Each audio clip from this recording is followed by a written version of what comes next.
Alright guys, so today we're gonna be reacting to full history of Germany in 5 minutes. This will probably put some puzzles together because we've been watching some videos of Germany, and I know a lot of y'all don't like the fact that I like to just post Germany stuff when it comes down to the 20th century, but I love that era, man. It's me. I love that era. I mean, it's not that I don't like before that. Hey, I'm a classical pianist, I'm a classical pianist. We go back to Bach and Mozart, Beethoven. During the mostly, I would say, since the Renaissance period transition to Baroque period, we mostly go Germanish. So I know a little bit of the Expressionist movement. I know what's going on in the 19th century. I understand, but it's that when it comes down to outside of music, right? Beside talking about Schubert and Schumann and all those great composers, and even Wagner was a great composer. I like some reason I like the 20th century history of Germany. I find it fascinating. I really like that. And there's nothing personal. I just simply like it as an American. In the meantime, thank you so much for the support. Thank you so much for a lot of y'all response. I mean, I've been enjoying it. Been enjoying it. Let's just react to the full history of Germany in 5 minutes. Again, this is just a summary. Don't get too emotionally. This is not too serious. This is just a little a little summary that what is going on, and that way we might have a better idea. Right. Meantime, make sure you subscribe. We're gonna jump in. Let's go.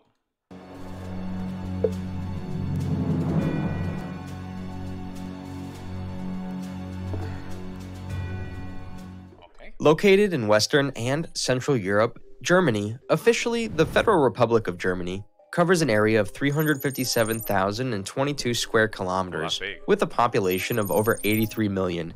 Germany has over 2 millennia of history, during which it had established itself as one of the most powerful countries in the world. Early history. The Germanic tribes are thought to date back to the Nordic Bronze Age, during which they expanded their territory and came into contact with the Celtic, Iranian, Baltic, and Slavic tribes. By the time of Roman general Julius Caesar, the Germanic people, or Germani, were established east of the Rhine River in the lands he referred to as Germania. Under Caesar Augustus, the first Roman emperor, the Roman Empire created a Roman province called Germania and Quia. Areas that remained out of Roman control were referred to as Magna Germania. In the 4th century, the Roman Empire was invaded by different tribes, eventually leading to the fall of the Western Roman Empire in 476 AD. After that, large parts of Germania eventually became part of the Frankish Empire, and later, East Francia. In 800, the Frankish king Charlemagne was crowned emperor of the Holy Roman Empire, of which German territories formed a central part. In the next centuries, the Holy Roman Empire became more complicated with over 1,000 separate territories under distinct authorities in 1789. Following a defeat by Napoleon I at the Battle of Austerlitz in 1806, the empire was dissolved by Francis II, the last Holy Roman Emperor. German Confederation and German Empire.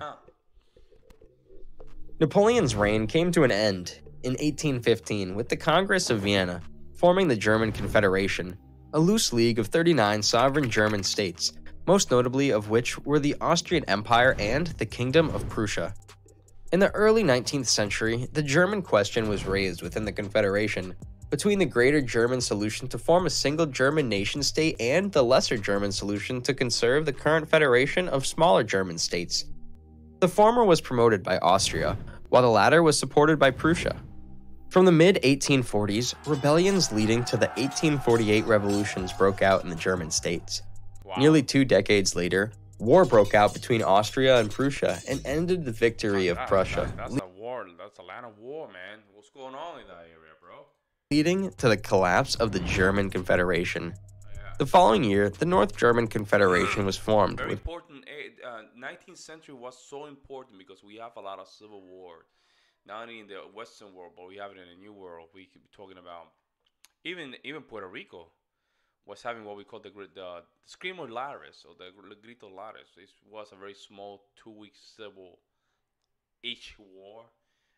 Even there was a lot of things going on in the 19th century, but it was a very important century to just I think identity was in crisis and people were just trying to somehow express themselves in collective manners. Prussia and its allies, paving the way for the formation of the German Empire with Prussian King William I as emperor. Huh. In 1914, Germany led the Central Power in World War I against the Allied power. Following its defeat 5 years later, Germany was severely punished by the Treaty of Versailles, leading to the loss of 13% of its European territory. Man. The Weimar Republic and And I'm Nazi wondering why the let me go back to the 19th century. Why going crazy? You guys had so much land back then. You know what I'm saying? Like that was a lot of land. But then you guys lost it. Then you guys recovered some of the land. Then what happened? You guys what was the not you guys, right? But what was the motive of starting that first war? What was the real motive? Germany. The German Revolution ended the German Empire and established the Weimar Republic. The war reparations, hyperinflation, and the Great Depression resulted in economic hardship in post-war Germany, aiding Adolf Hitler's rise to power. Yeah.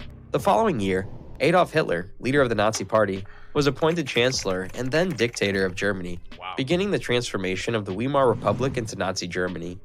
Under Hitler's rule, Nazi Germany became increasingly aggressive and threatened to wage a territory war.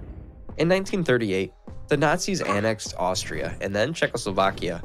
1 year later, it invaded Poland. If I was Hitler, right? If Pablo was Hitler, I would just stop right here. Austria, Czechoslovakia, okay. My statement's already made. That's it. That's all I need. Let me recover a little bit. And then from there, let's see what happened. But after that, all mistakes. It invaded Poland, initiating World War II. Following its invasion of the Soviet Union, Germany and the Axis powers occupied most of continental Europe. During the war, the Holocaust led by the Nazis murdered 17 million people across German-occupied Europe, of which 6 million were Jews. Following the Allied invasion of Normandy, the Germans received continuous defeats.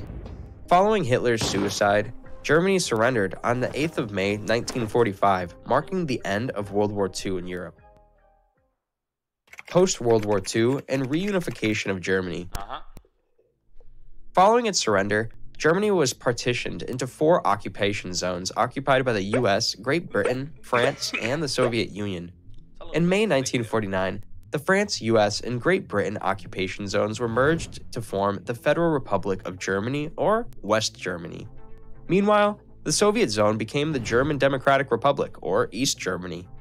The Berlin Wall was built to divide East Berlin from West Berlin.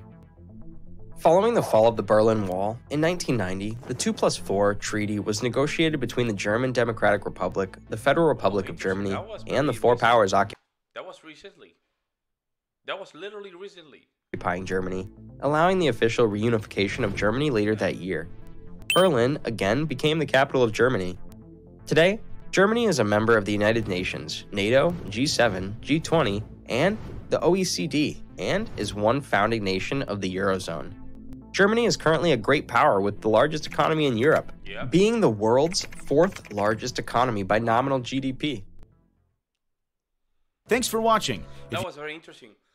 Again, this is just a summary. This is not the entire thing, right? But I would like to go deep in each of those small, not small, right? Because the Roman Empire was nothing small, right? But, going back to those small details and see what was the reason why a lot of these wars happened. And, because clearly there's a common culture in that area. Yeah, you have to admit it, right? And every time that they go down, they always back up, right? And I think it comes down to there's something in that area, probably the water that they drink, that they give them like a sense of pride to always achieve more, right? And I understand. There's nothing wrong with just wanting more from your country. Nothing wrong with that. But there's something. It has to be culturally. Where and some of you guys were telling me, I think was one of my old videos from Thomas Sowell, that There's a lot of characteristics from Germans that really resemble uh, pride. Very small thing like be on time. It's a very German thing. I'm not saying that a lot of people do not practice being on time. I understand, yeah, but Germans are very well known for that. Punctuality is one, organized, clean, math, ingenuity, engineers, inventions. All these are very music. Music. I mean, you name it. You can say a lot of these were Austrian, but Austrians again. But I think Austrians speak German. They all. You see what I'm saying? Like in that particular area, there's a lot of things that develop to create the world that we're today. And some of those, you know, some of those events were at the time kind of bad, right? But then the result that we see today is weirdly say it's thanks to those events. You see what I'm saying? I'm trying to make it make sense, right? But very very interesting. We're gonna go deep into the history of Germany. There's a couple more videos I would like to go to there. Let me know what you guys think in the comment section below. In the meantime, hey, I will see you in the next one. I'm out. Peace.